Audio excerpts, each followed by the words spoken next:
الحمدللہ۔ چلیے آج کا ہمارا جو سیشن ہے آج کی دعا کا، اس میں ہم ایک بہت پیاری دعا پڑھیں گے انشاءاللہ۔ نحمدہ ونصلی علی رسول الکریم، اما بعد، فاعوذ باللہ من الشیطان الرجیم، بسم اللہ الرحمن الرحیم۔ رب اشرح لی صدری ویسر لی امری واحلل عقدۃ من لسانی یفقہوا قولی، رب زدنی علما۔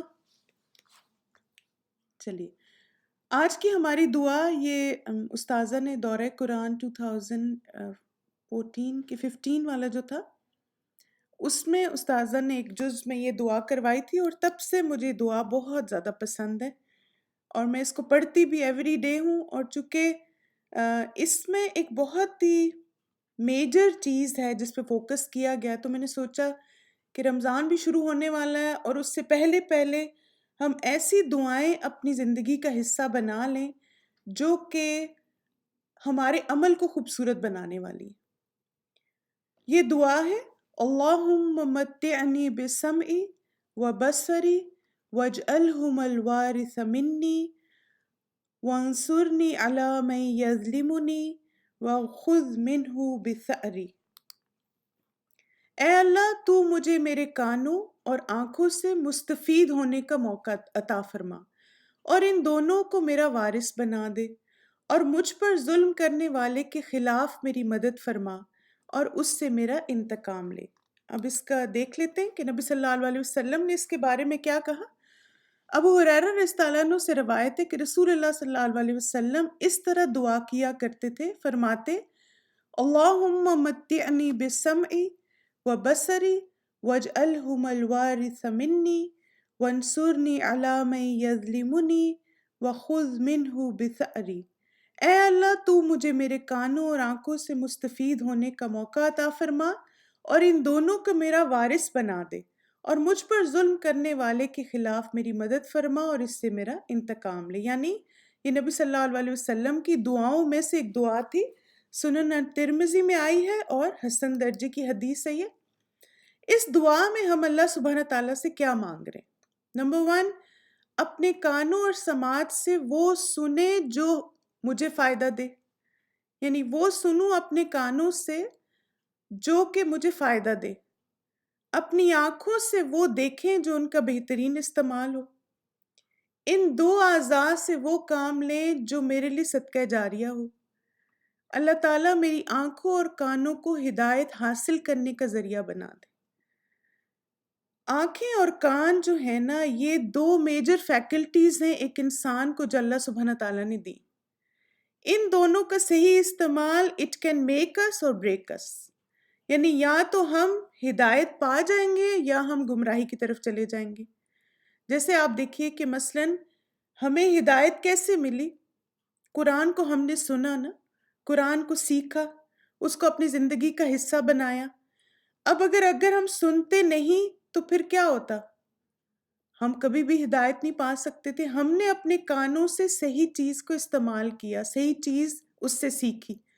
اسی طرح آنکھیں کیا ہے کہ یعنی ان سے وہ چیزیں دیکھنا، جیسے آپ قرآن مجید پڑھتے ہیں، آپ احادیث پڑھتے ہیں، آپ قرآن کا ترجمہ پڑھتے ہیں، آپ تفسیر پڑھتے ہیں، ان چیزوں کو دیکھتے ہیں، تو پھر کیا ہوتا ہے کہ جب آپ دیکھنا شروع کرتے ہیں تو آپ کا شرح صدر اور ہو جاتا ہے۔ تو اس لیے ہماری ہدایت کا جس کو کہتے ہیں کہ ڈپینڈنس ان دو اعضاء پہ ہے، کانوں اور آنکھوں پہ۔ اسی لیے قرآن مجید میں سورہ ملک ماشاءاللہ ہم سب پڑھتے ہیں ایوری ڈے۔ نبی صلی اللہ علیہ وسلم رات کو سونے سے پہلے پڑھا کرتے تھے، اور اس سورت کی جو ایک فضیلت ہے وہ کیا ہے کہ عذاب قبر سے بچاتی ہے جو بھی اس کو رات کو سونے سے پہلے پڑھتا ہے۔ اس سورت میں ایک آیت ہے جس میں کیا کہا گیا کہ قیامت کے دن کچھ لوگ اس بات پہ ریگریٹ کریں گے۔ کس بات پہ؟ کہ کاش ہم سنتے اور ہم جانتے، ما کننا فی اصحاب السعیر، تو ہم آج جہنم والوں میں سے نہ ہوتے۔ یعنی خاص طور پر انسانوں کی لسننگ ان کو جہنم میں لے کے جائے گی، کیونکہ انہوں نے ہرڈ کیا، ناٹ لسن۔ آپ دیکھیں کہ جو ہماری لسننگ ہے نا، یا جو ہم سنتے ہیں، وہ دو لیول کی ہے۔ ایک ہوتا ہے آواز سننا اور دوسرا ہوتا ہے لسننگ۔ مثلاً اس وقت آپ دیکھیں، آپ اپنے گھر پہ ہیں نا، اب کیا ہے کہ اس وقت آپ کو آپ کے آس پاس بچوں کی آوازیں بھی ہوں گی، ہو سکتا ہے آپ کا ڈش واشر چل رہا ہو، آپ کا ہو سکتا ہے ویکیوم کلینر کہیں چل رہا ہو، آپ کی روڈ پہ گاڑیاں چل رہی ہوں، کچن میں کوئی کام کر رہا ہو، آپ کے ہسبینڈ ریڈی ہو رہے ہوں، آپ کے بچے ناشتہ کر رہے ہوں. اب یہ بہت ساری آوازیں ہیں. اب کیا ہے کہ ان ساری آوازوں میں کو ہم فلٹر کرتے ہیں کس طرح کہ آپ نے اپنی لسننگ کس پہ رکھی ہوئی ہے اس وقت؟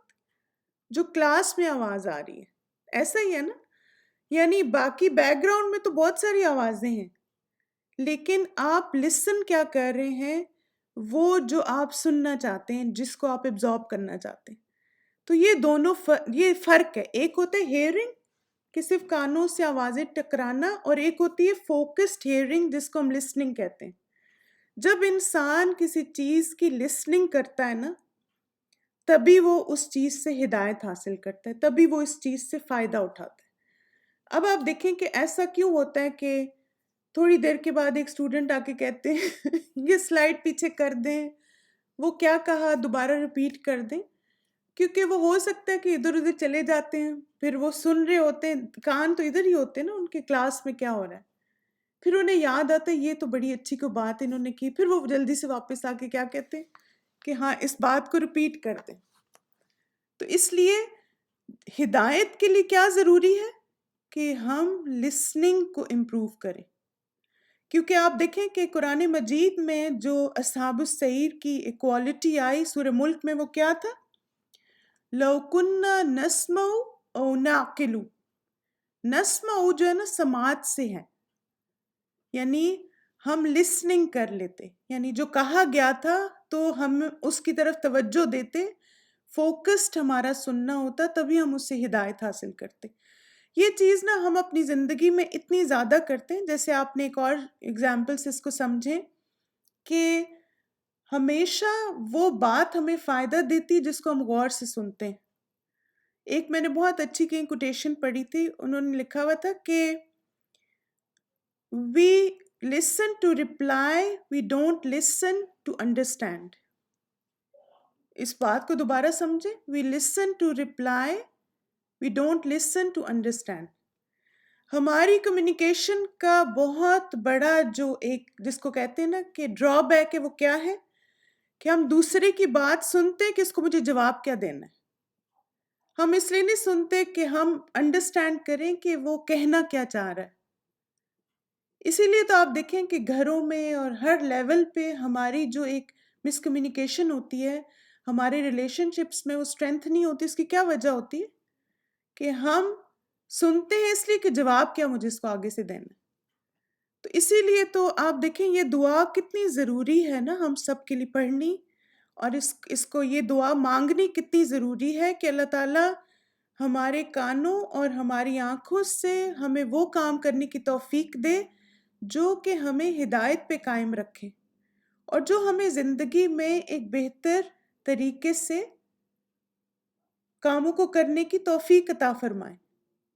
پھر اسی طرح آپ دیکھیں کہ مثلاً اگر کانوں اور آنکھوں کا صحیح استعمال شروع ہو جائے تو ہم ہر لیول پر ایک کامیاب انسان ہوں گے. آپ جیسے اپنی نماز کو لے لیں، نماز میں التفات بصر سے روکا گیا نا کہ ادھر ادھر نگاہیں نہ بھٹکیں. اب کیوں یہ کہا گیا؟ کیونکہ اگر آنکھیں بھٹکیں گی تو خشوع نہیں آئے گا، خشوع نہیں آئے گا تو نماز سے فائدہ نہیں ہوگا. پھر کان جو ہیں وہ اس وقت کس چیز پہ ہمارا فوکس ہونا چاہیے کہ اب میں نماز میں جو بھی پڑھ رہی ہوں، تلاوت کر رہی ہوں، وہ کیا ہے. یہ نہیں کہ کانوں سے ادھر ادھر آوازوں پہ دھیان ہو اور نماز میں نہ ہو. تو ہر لیول پہ نا یہ دو فیکلٹیز جو ہیں ہمیں ہیلپ کرتی ہیں اس کام کو بہتر طریقے سے پرفارم کرنے میں. مثلا ایک ایگزامپل آپ دیکھیں، اگر ابھی آپ اس وقت کلاس سن رہے ہیں اور ساتھ ہی آپ کسی سے فون پہ بات کر رہے ہیں، تو کیا آپ بہتر طریقے سے اس دعا کو انڈرسٹینڈ کر سکیں گے؟ آپ بتائیے. نہیں نا، آپ ڈسٹریکٹ ہوگے نا، کیونکہ آپ ادھر باتیں بھی کر رہے ہیں، اس کی بات بھی سن رہے ہیں، ادھر میری بات بھی سن رہے ہیں. تو اب کیا ہوتا ہے کہ پھر ہمارا برین بھی کنفیوز ہو جاتا ہے کہ اس کو ابزارب کیا کرنا ہے. تو اس لیے کوئی بھی کام خوبصورت انداز میں کرنے کے لیے ان دو اعضاء کا صحیح استعمال بہت ضروری ہے. پھر آپ دیکھیں ایک اور چیز جو ہم اس دعا میں مانگتے ہیں وہ کیا ہے کہ اللہ ظالم کے ظلم کے خلاف ہماری مدد کرے اور ہمارا محافظ بن جائے. یعنی بعض اوقات کچھ لوگ ہمیں تکلیف دیتے ہیں اور ہم آنکھوں سے دیکھ رہے ہوتے ہیں کہ یہ شخص تکلیف مجھے دے رہا ہے یا مثلا میرے بچوں کو یا میرے کسی فیملی ممبر کو، اور ہم کچھ کر نہیں پاتے نا. ہوتا ہے نا ہمارے ساتھ، خواتین تو ویسے بھی تھوڑی ویک ہوتی ہیں ان معاملات میں. تو اب کیا ہے کہ اب اس چیز کو کیسے ریکور کریں؟ دعا کے ذریعے. جو ظالم شخص ہے جو میری فیملی ممبر پہ یا مجھ پہ جو ظلم کر رہا ہے، تو اس کے خلاف مدد کر. مثلا جس سے میں بدلہ نہیں لے سکتی، یا اللہ تو میری طرف سے بدلہ لے لے. میں نے تو اسے تیری خاطر معاف کر دیا، تیری خاطر میں نے اگنور کیا، تو یا اللہ اب تو میرا بدلہ لے لے. یہ چیز انسان کو نا سیٹسفائی کرتی ہے. جیسے آپ نے دیکھا ہوگا کہ اکثر ہم کہتے ہیں نا کہ اللہ تو دیکھ رہا ہے نا. جیسے بعض اوقات آپ کسی سے بدلہ نہیں لیتے، کسی کو آپ کسی کے ساتھ وہی سلوک نہیں کرتے جو وہ آپ کے ساتھ کر رہا ہے، تو آپ کیا دوسرے کو، کوئی آپ کو کہتے ہیں تمہیں ایسے نہیں کرنا چاہیے، تو آپ کیا کہتے ہیں؟ اللہ تو دیکھ رہا ہے نا. بالکل توکل. پھر اسی طرح آپ دیکھیں کہ ہمارے کھلے اور چھپے دشمنوں سے حفاظت اور ان سے بدلہ لینے کے لیے اللہ کافی ہے. بالکل یہ ایک ریلیف ہوتی ہے کہ اللہ دیکھ رہا ہے. اور ہم اس بات میں بھی جیسے پریشان نہیں ہوتے کہ مجھے اس کو جواب دینا ہے، مجھے بدلہ لینا ہے. ہم کیا کہتے ہیں؟ اللہ میرے لیے کافی ہے. تو انشاءاللہ مجھے امید ہے کہ اب آپ اس دعا کو ہر روز مانگیں گے، کیونکہ اب آپ کو اندازہ ہو گیا ہوگا کہ یہ دعا کتنی ضروری ہے مانگنی، تاکہ ہم ایک کامیاب زندگی گزار سکیں. چلیں اب اس دعا کی ڈویژن دیکھیے تاکہ آپ کو یاد کرنے میں آسانی ہو. ایاک نستعین میں یہ دعا دشمن کے شر سے حفاظت والی کیٹیگری میں ہے، ورنہ آپ خود بھی اپنے پاس لکھ سکتے ہیں. اللہم متعنی، اے اللہ تو مجھے مستفید ہونے کا موقع عطا فرما، بسمعی و بصری، میرے کانوں اور آنکھوں سے، وجعلہم الوارث منی، اور ان دونوں کو میرا وارث بنا دے. یہ جملہ بھی جو ہے نا اس دعا میں بہت ہی زبردست ہے کہ یعنی میں اپنے کانوں اور آنکھوں کو خود کنٹرول کروں، شیطان نہ کنٹرول کرے. کیونکہ شیطان آنکھوں کو کنٹرول کرے گا تو کیا ہوگا؟ ہر بے حیائی اور بری چیز ہم دیکھیں گے، غلط چیز دیکھیں گے. تو اس کا کیا مطلب ہے؟ یا اللہ مجھے ان کو کنٹرول کر، میں ان کا کنٹرولر بن جاؤں، یہ مجھے کنٹرول نہ کرے. اور پھر دوسرا کیا ہے کہ اگر کانوں کو شیطان نے کنٹرول کر لیا تو کیا ہوگا؟ ہر غلط بات سنیں گے، غیبت اور برائیاں اور چغلیاں. تو یہ دونوں چیزیں میرے کنٹرول میں ایسے ہوں کہ یہ میری اچھی میراث بنے، یعنی ان کے ذریعے سے میں اچھا صدقہ جاریہ دنیا میں چھوڑ کے جاؤں. پھر وانصرنی علی من یظلمنی، اور مجھ پر ظلم کرنے والے کے خلاف میری مدد فرما. ظلم کا نا ایک مطلب جو ہے حقوق میں کمی بھی ہوتا ہے. یعنی اگر کوئی شخص میرے حق میں کمی کر رہا ہے اور وہ یہ ریئلائز بھی نہیں کر رہا کہ وہ کمی کر رہا ہے یا ظلم کر رہا ہے، تو یا اللہ اس کے خلاف بھی میری مدد فرمائے. یعنی مجھے اسٹرینتھ دے کہ میں اس چیز کو اگنور کر سکوں اور اس کے ساتھ پھر بھی اچھا معاملہ کر سکوں. پھر وَخُذْ مِنْهُ بِثَأْرِي، اور اس سے میرا انتقام لے. یعنی یا اللہ میں تو اس سے بدلہ نہیں لینا چاہتی، نہ ہی میں اس بات پہ بحث کرنا چاہتی ہوں کہ مجھے میرے رائٹس نہیں مل رہے، لیکن یا اللہ تو میری طرف سے انصاف کرنے والا ہے. بالکل کس قدر مکمل دعا ہے. تو انشاءاللہ تعالیٰ مجھے امید ہے کہ اب ہم اس دعا کو ایوری ڈے پڑھیں گے تاکہ اللہ سبحانہ تعالیٰ نے جو بھی ہمیں آزاد دیے ہیں اس کے رستے میں ان کو خوبصورت طریقے سے استعمال کر سکیں. جزاکم اللہ خیراً کثیرہ، بارک اللہ فیکم. چلیں ہم لوگ انشاءاللہ تکبیرات سنتے ہیں اور پھر اپنا قرآن کا لیسن شروع کریں گے. سبحانک اللہم و بحمدک، اشہد ان لا الہ الا انت، استغفرک و اتوب الیک. السلام علیکم ورحمۃ اللہ وبرکاتہ.